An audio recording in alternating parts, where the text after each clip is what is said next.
रुको बेटा,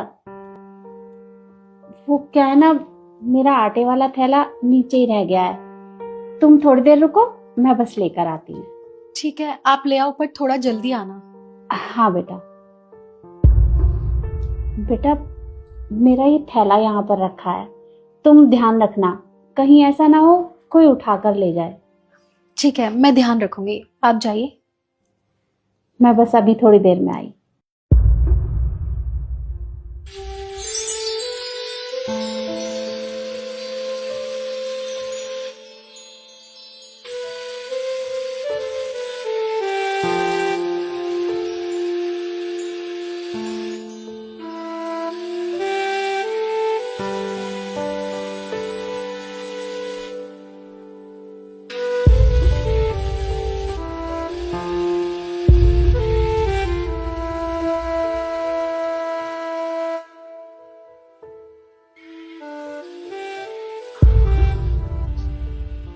क्या हुआ?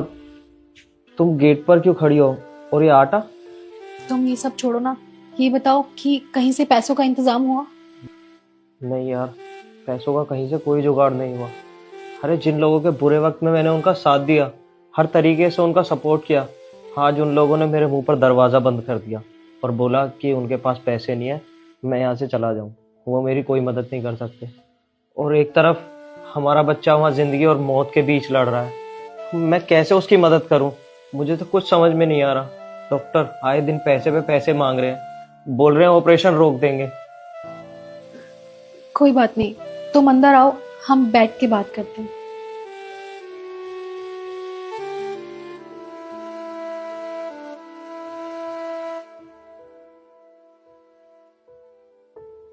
अब बताएगी, तू आटा लेकर बाहर क्यों खड़ी थी? और वो थैला, वो किसका है? वो क्या है ना, एक माता जी आई थी तो उनको आटा दे रही थी। उन्होंने बोला कि मैं अपना आटे का थैला लेकर आती हूँ, तो वो आई नहीं। मैं उनका बहुत देर से इंतजार कर रही थी और फिर देखो तुम आ गए।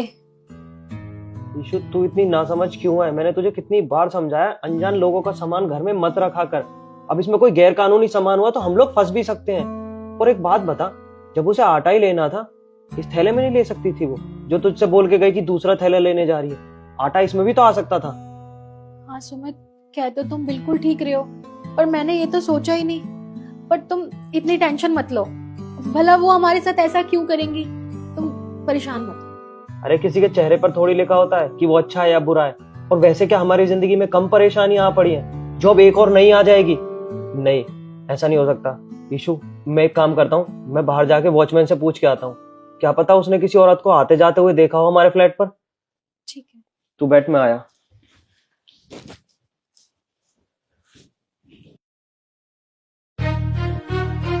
ईशु, बाहर आ। सुमित क्या हुआ, तुम इतने घबरा क्यों रहे हो? घबराने वाली बात तो है ही। मैंने अभी चौकीदार से पूछा, उसने बताया कि हमारे यहाँ से उसने ना किसी औरत को जाते हुए देखा और ना हमारे यहाँ किसी औरत को आते हुए देखा। और मैंने तुझे कितनी बार समझाया है, अनजान लोगों का सामान घर के पास मत रखा कर। अब ना जाने इसमें क्या होगा, हम फंस भी सकते हैं। सुमित कैसी बातें कर रहे हो? वो माता जी ऑलरेडी इतनी गरीब थी, वो मुझसे आटा लेने आई थी, वो भला हमारे साथ ऐसा क्यों करेंगी? तू एक काम कर, तू पीछे हट, मैं चेक करता हूँ।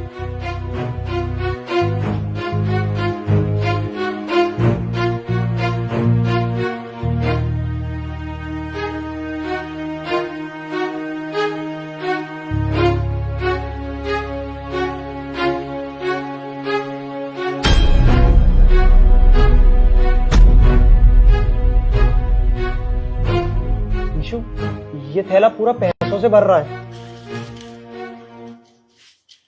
ये देख। पर इतने सारे पैसे उनके पास तो हो ही नहीं सकते ना, वो तो ऑलरेडी गरीब थी, मुझसे आटा लेने आई थी, भला उनके पास इतने पैसे कहाँ से आएंगे? जरूर कुछ ना कुछ गड़बड़ है। मुझे लगता है ये पैसे ना चोरी के हैं और वो घबरा के हमारे यहाँ रख गई है। फुटेज में उसका चेहरा जरूर आया होगा। मैं एक काम करता हूँ, फुटेज चेक करता हूँ, अभी पता चल जाएगा।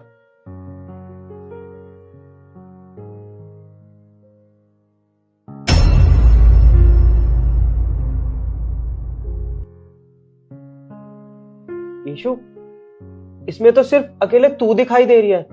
तू हवा में किससे बातें कर रही है? इसमें तेरे अलावा कोई भी दिखाई नहीं दे रहा। ऐसे कैसे हो सकता है? वो खुद मेरे सामने खड़ी थी, मैं उन्हें आटा ही दे रही थी, तो उन्होंने मुझे बोला कि मैं अपना थैला लेकर आती हूँ। तुझे मेरी बात का भरोसा नहीं है तो खुद देख ले, तेरे अलावा दिखा कौन है इसमें?